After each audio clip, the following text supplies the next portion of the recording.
नमस्कार, मैं सुरेंद्र सिंह जीवन आयुर्वेदा की तरफ से।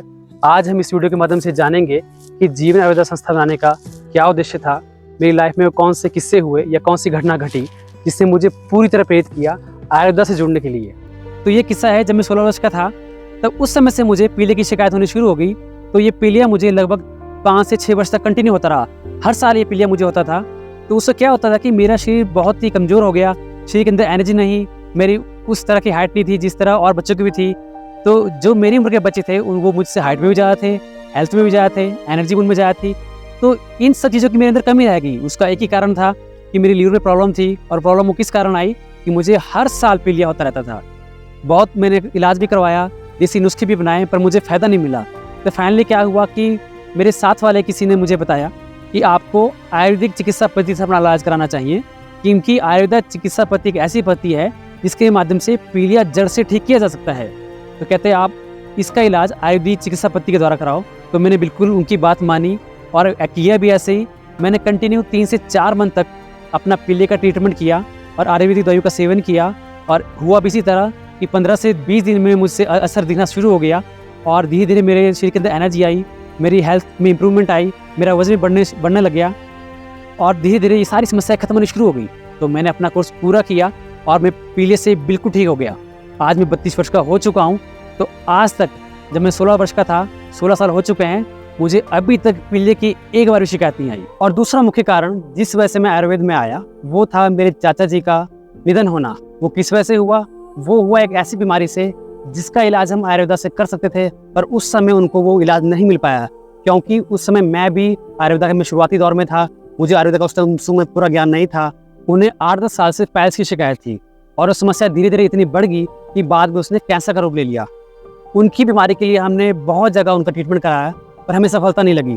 दवाइयाँ लेते रहे, खाते रहे, पर उनकी सेहत में कोई भी सुधार ना हुआ।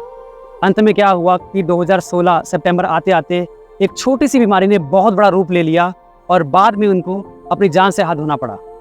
इस घटना ने मेरे पूरे अस्तित्व में एक गहरी छाप छोड़ दी।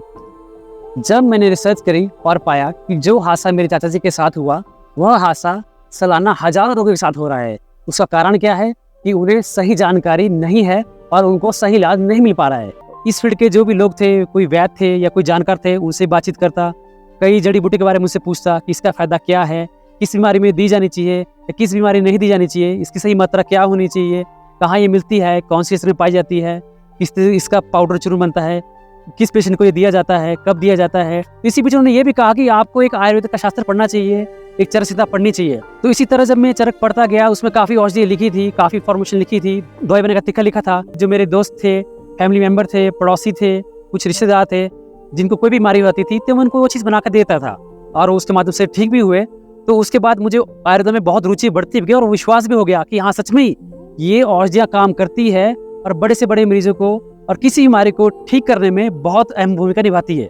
अगर ये दोनों वाक्य मेरे साथ ना हो पाते तो शायद हम आज जीवन आयुर्वेदा संस्था का निर्माण नहीं कर पाते और हजारों लाखों लोगों का ट्रीटमेंट नहीं कर पाते या आयुर्वेदा के जरिए लाखों लोगों को फायदा नहीं दे पाते। तो अब मैं ये समझ चुका था कि लाखों लोगों को सही जानकारी और सही उपचार की आवश्यकता है। तो हमने जीवन आयुर्वेदा संस्था का निर्माण किया और इस संस्था के माध्यम से हम कोशिश कर रहे हैं कि हम हजारों रोगियों को आयुर्वेदा के बारे में सही जानकारी दे पाएं। आयुर्वेदा एक बहुत ही पुराना और सटीक विज्ञान है। इसमें लगभग हर बीमारी का इलाज संभव है और असरदार इलाज संभव है। तो हमारी संस्था का मुख्य उद्देश्य यही है कि लोगों को आयुर्वेदा के द्वारा सही ज्ञान और सही मार्गदर्शन मिल पाए। तो आज हम हिमाचल प्रदेश में सक्सेसफुली जीवन आयुर्वेदा की संस्था को आयुर्वेदा एक्सपर्ट और बीएमएस डॉक्टर्स द्वारा चला रहे हैं। अगर इसी तरह आपका सहयोग रहा तो आने वाले कुछ ही समय में हम पूरे भारतवर्ष में आयुर्वेदा उपचार का विस्तार कर पाएंगे।